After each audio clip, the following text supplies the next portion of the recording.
नमस्कार दोस्तों, उषा की आवाज चैनल में आप सभी का स्वागत है। हमारी आज की कहानी है तेज तर्रार बहू। छोटे बेटा बहू कई दिनों से मुझे मुंबई आने को कह रहे थे, लेकिन इनके जाने के बाद मेरी सहेलियों ने मुझे बताया था कि गांव का घर तेरा अपना है, इसे छोड़कर मत जाना। वैसे भी तेरी छोटी बहू बहुत तेज तर्रार है, उससे तेरी नहीं पटेगी, इसलिए उनके पास जाने की मेरी हिम्मत नहीं हो रही थी। ऐसा नहीं था कि यहाँ गांव में बड़े बेटा बहू मुझे बहुत प्यार से रखते थे। वास्तव में बड़ी बहू तो कभी सीधे मुंह बात भी नहीं करती थी।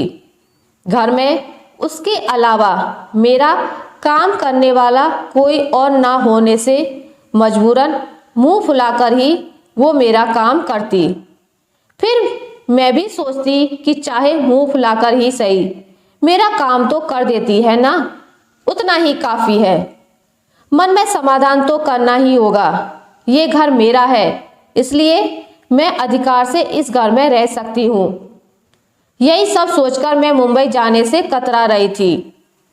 पिछले कुछ दिनों से छोटे बेटा बहू कुछ ज्यादा ही फोर्स कर रहे थे, इसलिए मैं उनके पास मुंबई आ गई। घर में आने के बाद जब मैं बाथरूम गई तो बाथरूम में वेस्टर्न स्टाइल की लैट्रिन सीट देखकर मुझे आश्चर्य हुआ, क्योंकि जब फ्लैट बन रहा था तब मैंने ही जिद करके इंडियन स्टाइल की लैट्रिन सीट लगवाई थी।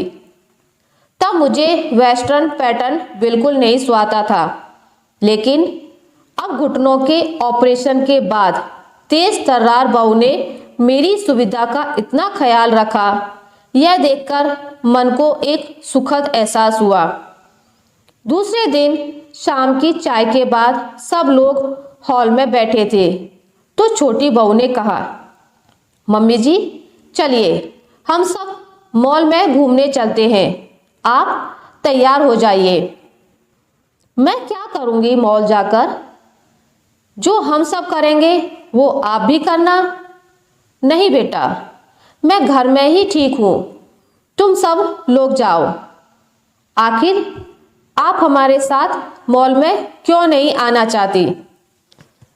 यदि मम्मी नहीं आना चाहती तो रहने दो ना, बेटे ने कहा। आप रहने दीजिए जी, आपको किसने कहा हम दोनों के बीच में बोलने को? बेटा मुंह बनाकर चला गया। बहू ने फिर कहा, प्लीज मम्मी जी चलिए ना। देख बेटा, 75 साल की उम्र में मैं जल्दी जल्दी चल भी नहीं पाती हूँ, तुम में से किसी को मेरा हाथ पकड़ना पड़ेगा। मेरी वजह से तुम लोगों को भी धीरे धीरे चलना पड़ेगा। ऐसे में बिना वजह तुम सबका मजा भी किरकिरा हो जाएगा।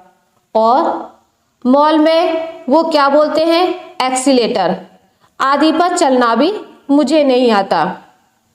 मम्मी जी, जब आपके बच्चे छोटे थे, छोटे छोटे पैरों से तेज नहीं चल सकते थे, तब आप भी उनके साथ धीरे धीरे ही चलती थी ना। बच्चे तेज नहीं चल सकते, इसलिए क्या आप उन्हें घर में छोड़कर अकेले घूमने जाती थी? नहीं ना। अब हम बच्चों की बारी है, आपके साथ हम भी धीरे धीरे चलेंगे। आखिरकार घर में बैठे बैठे आप भी तो बोर हो जाती होंगी। रहा सवाल एक्सीलेटर का, तो मैं हूं ना। आप बस तैयार हो जाइए, मुझे अभी बहुत काम करने हैं। और हाँ, अब ज्यादा खुशामद मत करवाइए। इतना कहकर बहू जल्दी जल्दी रसोई में चली गई। बेटे ने कहा, सॉरी मम्मी, आप बुरा मत मानिएगा। क्या करूं, आपकी बहू स्वभाव में थोड़ी तेज ही है। आजकल तो उसकी जुबान कुछ ज्यादा ही कड़वी हो गई है। बहू की प्यार भरी डांट से मेरी आंखें भीग गईं। मैंने कहा, बेटा मीठा बोलने वाले तो बहुत देखे हैं, लेकिन बहू के तेज स्वभाव में भी एक अपनापन है। मैं सालों से इसी अपनेपन के लिए तरस रही थी। जाकर तू भी तैयार हो जा, नहीं तो तुझे भी डांट खानी पड़ेगी। मॉल में जाने पर मैंने देखा कि ग्राउंड फ्लोर पर तो ज़्यादा कुछ है ही नहीं, ऊपर ही जाना पड़ेगा।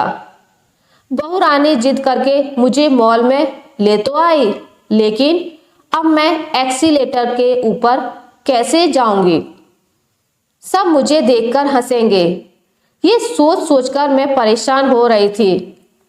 इतने में बहू बोली, मम्मी जी, हम यहाँ 5 मिनट एक्सीलेटर के पास खड़े रहते हैं। आप आते जाते लोगों को ध्यान से देखिए, वो कैसे पहली सीढ़ी पर पैर रखते हैं, कैसे वो एक्सीलेटर पर चलते हैं, जैसे कि घर की सीढ़ियों पर चल रहे हों। सब अच्छे से देखिए ताकि आपकी घबराहट कम हो। मैं आने जाने वालों को अच्छे से देखने लगी। मुझे किसी के भी चेहरे पर थोड़ा सा भी डर नहीं दिखा। ये सब देखकर मेरा डर भी कुछ कम हुआ।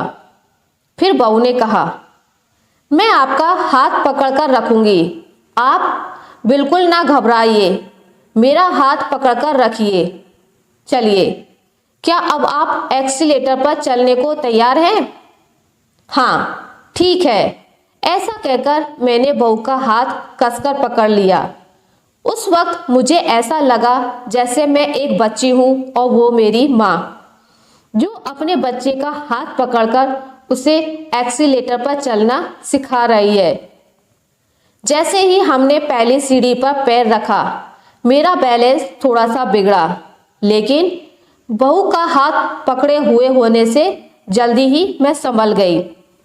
मैं कुछ सोचती उसके पहले ही हम लोग ऊपर पहुंच गए।